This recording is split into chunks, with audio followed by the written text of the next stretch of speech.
皆さんこんにちは。ジャパニーズポッドキャスト with 花へお越しくださりありがとうございます。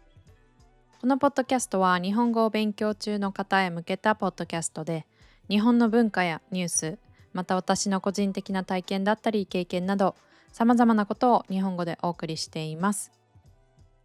皆さん元気にお過ごしでしょうか？今日はね、私の住んでるところでは2月なのに気温が20度ぐらいあって、もうめちゃめちゃ春の気温ですごく私は今気分がいいんですけど、やっと春が近づいてきたのかなって思いながらこのポッドキャストを撮っているんですが、今回はですね、皆さんの小さな優しさが誰かを救っているかもというテーマでやっていこうかなと思います。今回は雑談なので、すごくゆっくりとした感じで気楽に聞いてもらえたら嬉しいんですけど、2月に Discord でジャーナリングチャレンジということで、毎日私がジャーナルプロンプトを投げて、でそこで皆さんにジャーナルをしていただくっていうのをやっているんですが、そこでね、一回皆さんが最近した親切な行動は何ですかとか、最近してもらった誰かから受けた親切な行動は何ですかっていうジャーナルプロンプトを一回投げたことがあったんですね。でそこで私も最近自分親切な行動できてるかなとか、誰かにしてもらった行動で嬉しかったことって何かなっていうのをちょっと振り返る瞬間がありました。で最近ではないんですけど、めちゃくちゃ記憶に残っている優しさを受けた、親切にしてもらった思い出っていうのが3つあるなって思ったので、今回はねそれをちょっとシェアしていこうかなと思います。でこれは私がフランスに住んでいた時の話になります。3つとも全部フランスに住んでいた時の話になるので、私がもう本当にちょっとピンチな時に助けてもらったっていう、親切にしてもらったっていうね、話を3つしていこうかなと思います。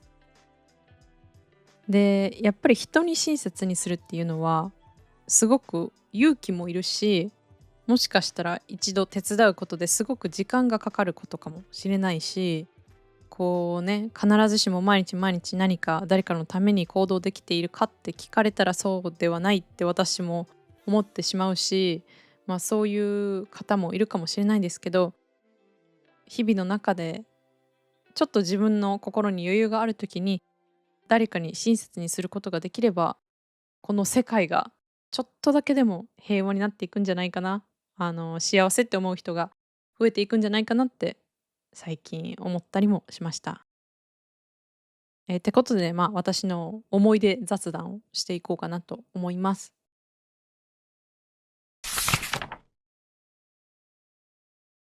まず一つ目の優しくしてもらったことなんですけど、私がフランスに行った時に、初めはシェアハウスに住んだんですね。なので、ベッドとか机とか椅子とか、必要最低限のものは全部ありました。で、そこは一軒家、一つの大きめのお家だったので、キッチンとかね、そういう必要なものはだいたい全部ありました。で、それを全部使っていいよっていうスタイルだったんですね。なので、必要最低限のものは全てあったんですけど、なんかもうちょっと欲しいなっていうことで、私はね、IKEA に行こうって思いました。で、IKEA あるかなと思って調べたらあったんですね。私の住んでいるところから IKEA、近くにあるじゃんと思ったんですけど、どうやって行ったらいいかわからなくて、その時バスで行ったらいいとか、自転車も車もないので、移動手段としたらバスだったんですけど、IKEA はすごく離れていたので、バスで行くにもわからないし、バスをどうやって調べたらいいかもわからないし、乗り方もわからないっていう状態だったんですね。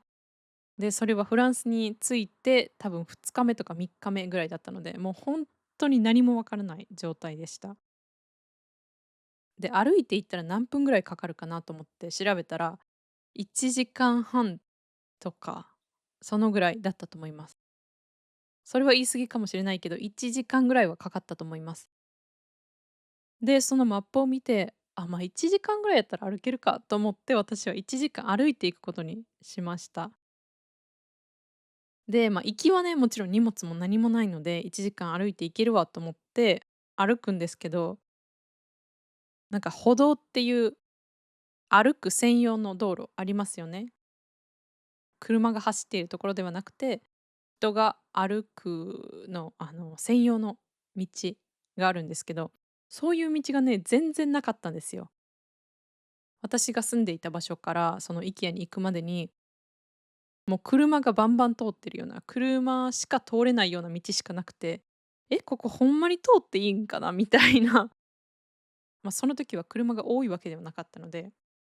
頑張って道の端っこを歩いて、で、1時間以上かけてやっと IKEA に着いて、疲れたってなったんですね。めっちゃしんどいやみたいな。で、たくさん物を買いたくて IKEA に行ったのに、どうしていいかわからないみたいな。ここで今物いっぱい買ったら、あの道をまた戻らなあかんってなったら、それはしんどすぎるなと思って、物はもうあんまり買わないでおこうかなって思ったんですけど、でもせっかく来て、ここにまた2回目来るっていうのはしんどすぎるから、もう頑張るしかないかと思って、なんかタオルとか、ちょっと小さめの家具とか買ったんですね。いくつか買いました。で、さすがにリュックを持って行ってたんですけど、リュック1個には入らなくて、IKEA の水色の大きいカバンみたいなのがあるんですけど、そこに買って、そこに物をね、たくさん詰めて帰ることにしました。で、その時にIKEA の横にバス停があったんですね。で、バスあるやんと思って、バスに乗って帰ることにしました。でも、そのバス停に行っても、バスにどうやって乗ったらいいとかも書いていないし、で、バスが無料なわけないですよね。無料なわけないからお金を払わないといけないけど、どうやってお金を払うかもわからないし、そのチケットが必要なのか、それともバスに乗った瞬間、現金を渡せばいいのか、あと何ユーロなのか、このバスは1ユーロ、2ユーロ、そういうのが全くわからなかったんですけど、もうとにかく歩いて帰るのは無理だと思って、バスでね、待つことにしました。じゃあ一人の男性がそのバス停に来て、で、私はもうここで話しかけるしかない、聞くしかない、どうやってバスに乗ったらいいですかとか、チケットどうやって買ったらいいですかみたいなのを聞こうと思って、そこでね、聞くことにしました。で、その時私はフランス語は本当に話せないので、第一声、すいません、英語話せますかっていうので声をかけました。じゃあ、男性の方はね、英語話せたんですよね。で、そこでまず一安心、「はあ、よかった、英語話せる」っていうのをちょっと1秒ぐらい自分の心の中で思って、で、「すいません、これバスってどうやって乗ったらいいですか？私このバス乗るの初めてで、わからないんですけど」っていうのをね、話すと、「あ、そうなんや。じゃあこのバス乗るのには、このチケット、なんか小さいチケットがあるんですけど、それが必要やから」って言って、で、その方がね、僕はあんまりバスに乗らないから、チケット今なんか10枚ぐらいあるからあげるよって言って、その時ね、多分バスのチケットを3枚か4枚もらいました。で、バスが来た時にその方がね、全部、バスのチケットここに入れるんだよとか、私がね、どの辺でバスを降りたいかってなったら、そのバスの最後までね、次降りるところやでみたいな感じでずーっとこう案内してくれて、もうその方がいなかったら私は IKEA でバスに乗ることもできなかったし、すっごい重たい荷物を持って1時間とか2時間また歩いて帰らないといけなかったし、で、フランス語も喋れないので、バスが来ていたとしても運転手の人と会話できていたかもわからないしっていう未知の状況の中、一人の男性がね、来て、道を乗り方を教えてくれるだけではなくて、バスのチケットもくれて、私が降りたいバス停が近づいてきたら、ここやでってこう全部教えてくれて、もう本当にありがたかったです。もう感謝しかないです。で、その IKEA のバス停で出会った方に教えてもらったおかげで、その後はね、バスの乗り方とかチケットどこで買ったらいいかとか、そういうのが全部分かったので、フランスに着いて3日目とかで救われた瞬間でした。で、例えばそのフランスに現地に住んでいる人からしたら、バスの乗り方がわからないって聞かれたから教えただけやでって思うかもしれないんですけど、そのたまたま教えてる人は私みたいな留学生とか初めてその町に来た人で、もうすごくパニクっているかもしれないんですよね。なので、その皆さんの少しの優しさが誰かの一生忘れないような思い出になっているっていう可能性もあるなって思いました。次2つ目なんですけど、これはですね、私がそのフランスで最後帰る時ですね、日本に帰る時に荷物を全部整理しないといけない状態でした。もちろんそうですよね。皆さんも引っ越す時とか家を出ていく時は自分のものをゼロにしないといけないじゃないですか。で、私も同じ状況で、家を出るから自分のものをゼロにしないといけない状態だったんですけど、で、私はその時物を売ってね、ちょっとでもお金が、なんかお小遣い程度に稼げたらいいなって一瞬思ったんですけど、でも物を売る手間がもうすごくめんどくさくて、もういっかって思ったり、でもそれにしては捨てるのはもったいないなっていうコーヒーマシンとか、あとはなんかちょっとした棚のカゴとか、いろいろあったんですね、その時。で、どうしようと思って、まだフランスに住んでいる友達がいたので、その友達にいろいろ私のいらないものいるか聞いてみたら、あ、いるよっていうことで、私の家からその友達の家まで歩いて15分ぐらい離れていたんですけど、その友達の家に持っていくことにしました。で、その時ね、その友達に家に来てもらって、取りに来てもらえばよかったんですけど、その私がね、最後帰るのにいろいろなんか掃除したりとかいろいろ忙しかったり、で、その友達もちょっとその時忙しくて予定が合わなくて、で、私はそんなにたくさん、荷物があるって自分の中で思っていなかったので、なんか、「おる時言って家まで持っていくよ」ってその友達に言ったんですね。で、私はその自分のいらないもの、友達がいるって言ったものを全部袋に詰めて、で、持っていくことにしました。で、その時あった荷物の量なんですけど、IKEA の青い大きいカバンがあるんですけど、あのカバン、パンパン、物がいっぱい詰まったのが3つありました。で、それを自分でこう担いで15分歩いて持っていくっていうので、もう結構ね、大変な状態でした。で、なんかその IKEA の袋に入ってるものも結構一個一個重くて、もうめちゃめちゃ大変でした。で、こう、よし、友達の家に持っていこうと思って肩にかけた瞬間に本当に腕と肩が引きちぎれるかと思うぐらいめちゃめちゃ重くて、で、私の家から友達の家まで結構坂のアップダウンがあったんですね。平らな道ではなくて、登ったり下ったりっていう道があって、これ大丈夫かって思いながら、もうでも友達にも行くって言ったし、あげるって言ったし、行くしかねえと思って、とりあえず家から出て歩いて行ったんですけど、歩き出して1分ぐらいしてから、本当に腕が痛くて、で、手で持っているものもあったんですけど、マジで指が引きちぎれるかと思うぐらい重くて、で、どうしようみたいな、まだ歩いて1分しか経ってないのに、これ友達の家たどり着けるかなみたいな感じだったんですね。で、私はもういっか、頑張るしかないと思って、もう腕引きちぎれてもいいやと思って、とりあえずちょっと歩いて信号待ちをしていました。じゃあその時、一人の男性が声をかけてきてくれて、その時フランス語でバーっていきなり何か言われて、「え？」みたいな。私は全然聞き取れなくて、なんか言ってるってちょっと警戒心があったんですね。怖いっていうか、なんで、なんかいきなりブワって話しかけてくる、私理解できひん、なんだなんだみたいな感じ。そう、私が「え？」みたいな感じで思ってたら、その方が片言の英語で「その荷物めっちゃ重そうやん、大丈夫？」みたいな。多分私が他の人から見てもすごくしんどそうに見えていたんだと思います。で、その荷物重そうやから大丈夫、持ってあげるよみたいな。一緒にその持って行ってあげるよみたいに言われて。で、その時私はフランスに住んでいたので、めちゃめちゃ偏見かもしれないですけど、その荷物を持たれたら、取って逃げられるって思ったんですね。私荷物取られるってちょっと思ったんですね。でもその人は、そんな悪い方では全くなくて、で、信号が青になって渡ろうとしたら、その人がその私の重たい荷物を2個持ってくれて、で、私は3個あったので、そのうちの1個を持って、で、普通に友達の家に向かうことになりました。で、私はなんかちょっと会話しながらなんですけど、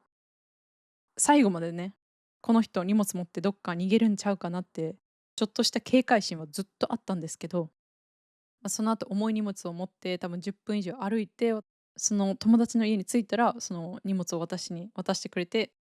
じゃあねみたいな感じでそのまま去っていって、えみたいな、めっちゃいい人やねんけどと思って、その時すっごくびっくりしました。で、私はずっとなんかこの人に物を取られるんじゃないかって警戒してしまったのがめちゃめちゃ申し訳なくなったし、本当に重たい荷物をただただなんか坂がたくさんある道をね、一緒に持ってくれて、で、私はもう15分すら歩けないんじゃないかって思ったその道もね、快適に進むことができたので、もうめちゃめちゃありがたかったです。で、その話をね、その友達に後からすると、「え、そんなん言ってよ」みたいな、もちろんそうですよね。もうちょっとあと20分とか家で待っててくれたら、荷物取りに行けたかもしれんのにっていう感じだったんですけど、それは本当にその通りなんですけど、私もまさかそんなになんかしんどいと思ってなくて、これぐらい持てるやろうって自信過剰でね、いたら家出た瞬間に、あ、やばいってこうなって。でもその時に、その男性の方が助けてくれて、もう一件落着、お引っ越し完了っていう、そういう出来事がありました。で、あともう一つ、最後の、もうすごくすごく救われた思い出っていうのも、またフランスなんですけど、これは私がフランスから日本に帰る時の話です。私はパリに住んでいたわけではないので、まずね、自分の住んでいたところからパリまで飛行機で行きました。で、そのパリに朝に着いたんですね。私のパリから日本へのフライトは夜でした。なので、多分そこで10時間以上待ち時間がありました。乗り継ぎの時間があったんですね。なので私はその時パリに行ったことがなかったので、パリ観光をしようと思って、パリ市内に行きました。で、そこで自分でパリ市内を1時間ぐらい歩いたりして、エッフェル塔を見たり、ちょっとパンを買って食べたりして、で、その時ちょっと雨が降っていて、パリ市内。観光をもっとたくさんしたかったんだけど、いっかって思って、もう空港にね、戻ることにしました。なので、パリ市内には3時間ぐらいいたかな。3時間ぐらいいて、もうバスで空港に戻ることにしました。で、その時ですね、パリの市内から空港に行ったことはもちろんなかったので、バスを一応調べてはいたんですけど、これで合ってるかなってちょっと不安になってたんですね。じゃあ私がこうバスを待ってる間、またそこに一人の男性が来ました。で、その人はスーツケースを持っていたので、あ、この人絶対空港行くなと思って、ちょっとね、話しかけてみました。で、その時も英語で話しかけたんですけど、空港に行くバスここで合ってますかっていうので話しかけたら、その人がね、うん、合ってるよ、僕も空港行くよみたいな感じで答えてくれて、で、その会話はそこで終わり、一件落着みたいな感じかと思ってたんですけど、そのパリ市内から空港に行く時に、多分そのバス停から乗った人が私とその男性だけだったんですね。で、その空港に行くまでにめちゃめちゃいろいろ話しました。で、その男性は仕事で日本に何回も行ったことがあるって方で、日本もよく知っていたので、日本についての話とか、その方が、私のフランス留学生活どうだったみたいな、どんなことがあったみたいな感じで、こういろいろ話したりしてました。そうすると、一瞬でもう空港に着いたんですね。なので、パリ市内から空港に行く間、結構ずっとその方と話していたんですね。じゃあ私はもう空港に着いた瞬間にゲートを通ってもうゲートの前で待っておこうって決めたので、特に何か買い物をしたりとかそういう予定もなかったので、すぐゲートの方に行こうと思ったんですけど、その方もすぐチェックインしてもうすぐゲートに向かうってことだったので、ちょっと待っていたんですね。で、その待っていた理由は、その方がビジネスクラスのチケットを持っていて、僕と一緒に来たら、エコノミークラスのすごく列が長い、並んで入らないといけない列ではなくて、横の誰も並んでいないゲートから入れるけど一緒に来るって聞かれて、で、そんなんめっちゃ嬉しいやんと思って、私はね、すごい行列を並ばないといけないかと思ったんですけど、ビジネスの方一緒に来ていいよって言われたので、やったね、ラッキーと思って、その方がチェックインして、その方と一緒にこうビジネスのレーンを通っていって、で、そこでね、お互いの私は日本に帰るっていうので、その方は違うところに行く予定だったので、そこでありがとうございましたっていう感じ、そこでお別れかなって思ったら、その男性がちょっと飛行機乗るまで時間があるからラウンジに行くけど一緒に来るって聞いてくれて、え、ラウンジまで連れてってくれんのと思ってで、その時私は空港のラウンジに人生で一度も行ったことがなくて、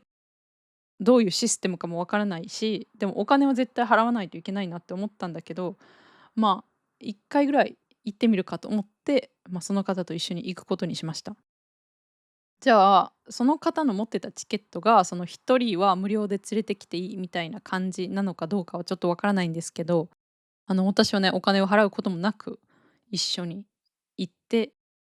で、そのラウンジのご飯を食べたりして、またちょっと話して、で、その男性の方はもう飛行機の時間が来たので、じゃあ行くね、今日はありがとうみたいな感じで、もうそのまま去っていきました。で、私はそのエコノミークラスのチケットで、なんか空港のラウンジが使えるプライオリティパスとかを持っているわけじゃないのに、すごくラウンジでゆっくりできて、もうその時最高って思ってたんですね。で、そんな中、私には一つ問題がありました。で、私がそのフランスから日本に帰る時、この時はもうコロナ真っ只中だったんですね。コロナが始まっていた時。なので、こう飛行機に乗るたびにコロナの陰性の証明書を見せないといけない時でした。皆さん、あの時に飛行機に乗っていた方いますかね？私はね、何回も乗ったので、飛行機に乗るたびに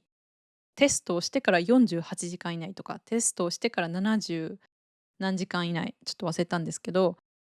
陰性の証明書を紙で印刷して提出しないといけないっていう状況だったんですね。で、私はその時、もちろん初めの飛行機に乗る前にテストをして、で、それは陰性だったんですけど、パリでもう十何時間もトランジットがあることによって、古いね、証明書の有効期限が切れるってことだったんですよ。で、日本にはその証明書がないと絶対帰れない、飛行機に乗れないっていう状況だったので、もう結構パニックですよね、どうしようみたいな感じで。で、空港でね、そのテストをしているサービスがあったので、私はそれをして、陰性っていう結果は飛行機に乗る前にそのラウンジにいる時に通知が来て、なのでアップデートされた証明書が手元にあったんですけど、でもそれはメールで送られてくるので、データしかなかったんですね。でも飛行機に乗るための条件のところには、絶対に印刷して手に持ってこう提出できる状態、人に見せられる状態でないといけないみたいなのが書いてあって、でもどうしようみたいな空港にその印刷できる場所なんかなくないってずっと思ってたんですよ。で、最終ね、多分航空会社に頼んだらもしかしたら印刷してくれたかもしれないですけど、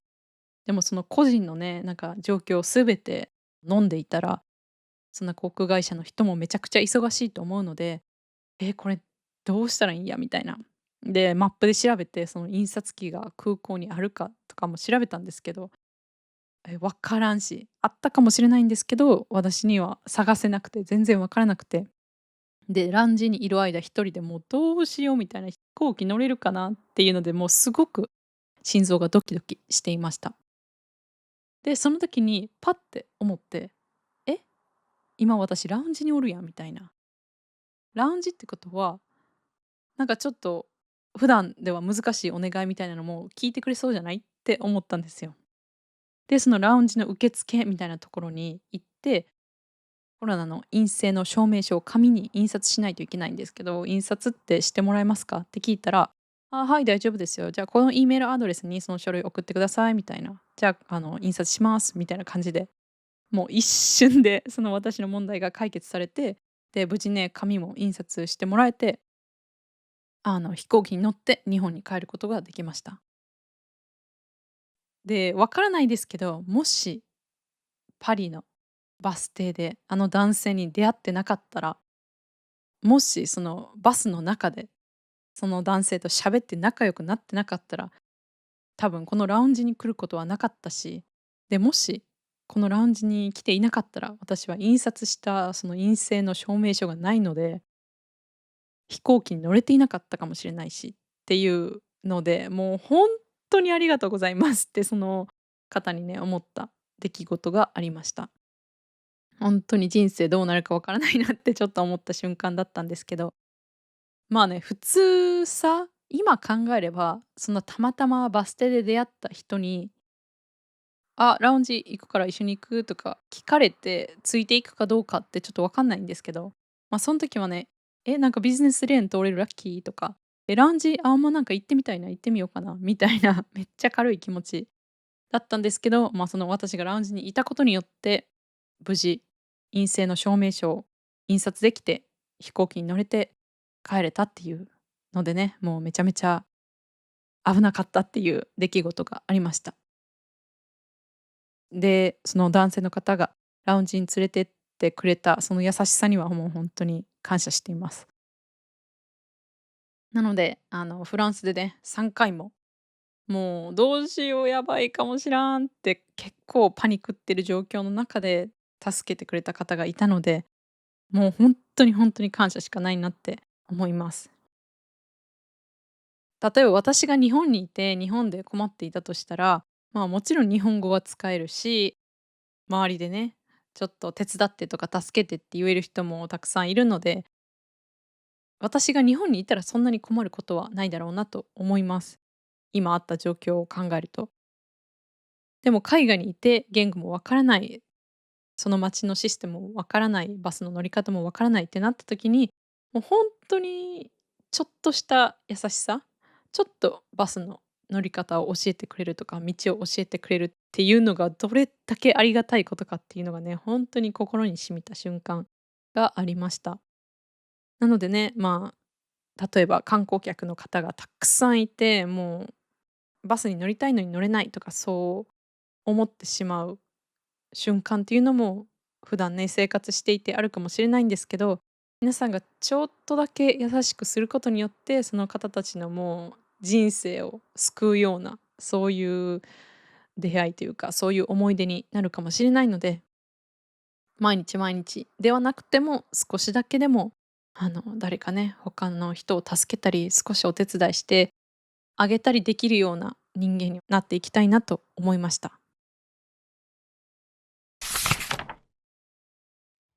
今回は私が受けた親切ということで、3つの私が本当に人生救われたみたいな瞬間の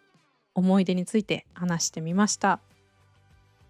全く知らない人に声をかけるとか、ちょっとしんどそうに見ても大丈夫ですかとか、お手伝いしましょうかって声をかけることってすごく勇気がいることだと思います。めちゃめちゃしんどそうというか、手伝ってほしそうに見えるけど、私は私で予定があって、今急いでいて行かないといけないから手伝うことができないっていう瞬間もあるかと思うし、なかなか声をかけづらいっていうこともあるかと思うんですけど、私が本当にありがとうございますってこう今でも覚えているぐらい、皆さんの優しさが誰かを救っているかもしれないので、世界ではね、いろんなニュースがあっていろんなことが起こっているかと思いますが、自分の身の回りでできるそういう優しさを少しでも分け与えていけたらなって私は思います。で、皆さんもやっぱりそういう優しいことをしてもらうと、親切なことをしてもらうと、一生ね、覚えているっていうのもあるかなと思います。